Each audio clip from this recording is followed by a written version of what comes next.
Voilà, alors on continue avec Rothenberg, premier cru Rothenberg, sol de calcaire, calcaire ferrugineux, calcaire du Jurassique, tout simplement un petit piton exposé plein sud avec vraiment une dalle calcaire au-dessus et puis des éboulis calcaires plus argileux sur l'avant.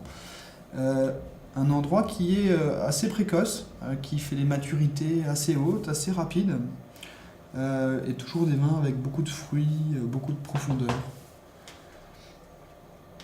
On retrouve ça, hein, tu vois, tu retrouves le nez à la fois plus lourd et plus fruité, avec des agrumes, avec des épices de Noël, avec une couleur dominante dans ma tête, rouge, rouge sang. C'est chaleureux. On est vraiment dans la maturité, mais avec avec la fraîcheur du calcaire quand même. Oui, absolument. Avec la fraîcheur du calcaire, avec cette acidité quand même...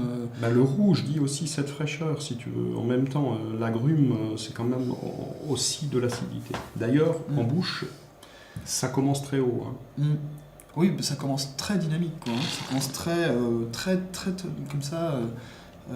avec des acidités potentielles à l'attaque qui rafraîchissent énormément et qui citron, jus d'orange commence très très haut, avec une intensité fulgurante de la salivation. Ça me sèche complètement la bouche. Et après, je recommence à décroître. Et ça insiste avec le retour sur le citron. L'intensité est très importante. Le vin est assez insistant. On a une vraie présence, c'est charmeur. Hein, c'est très charmeur parce qu'il y a ce côté à la fois mûr et en même temps frais.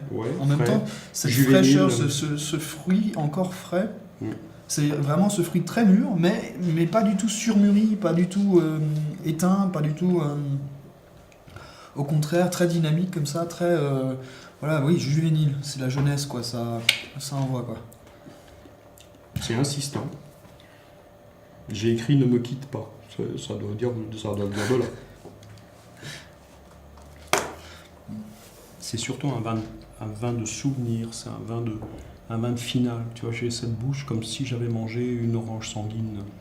Une bouche comme ça de fraîcheur et en même temps de présence. C'est pas de l'acidité, c'est du fruit. Non, c'est du fruit. Et ça m'occupe beaucoup, donc il faut mettre en face quelque chose qui a une vraie personnalité. Je pense spontanément à un grand crustacé, tu vois.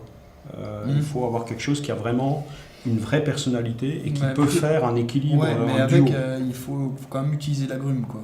Ah oui, bien sûr. Il faut utiliser l'agrume dans les sauces, il faut pas avoir peur d'un peu très joli vin, très joli vin. C'est à la cave, c'est une de mes préférences, ça. Ça ressemble aussi plus au vin que j'aime, mais c'est très très grande réussite. Franchement, je suis un peu épaté. Finalement, un vin où on a aussi ce côté très mûr. C'est pas non plus nécessairement sec, absolument tendu, même si ça finit avec ces acidités assez hautes, assez fraîches. On a quand même un peu de résiduel qui accompagne la finale. Une finale pas du tout qui reste. On retrouve pas de sucre en finale, mais l'équilibre n'est pas sur un équilibre absolument. C'est du Rothenberg, hein, c'est toujours comme ça le Rothenberg. C'est toute la dimension un peu féminine, un peu comme ça chatoyante, dansante, très gaie. Pas mal, hein, ça. Dans 10 ans, ça va envoyer ça.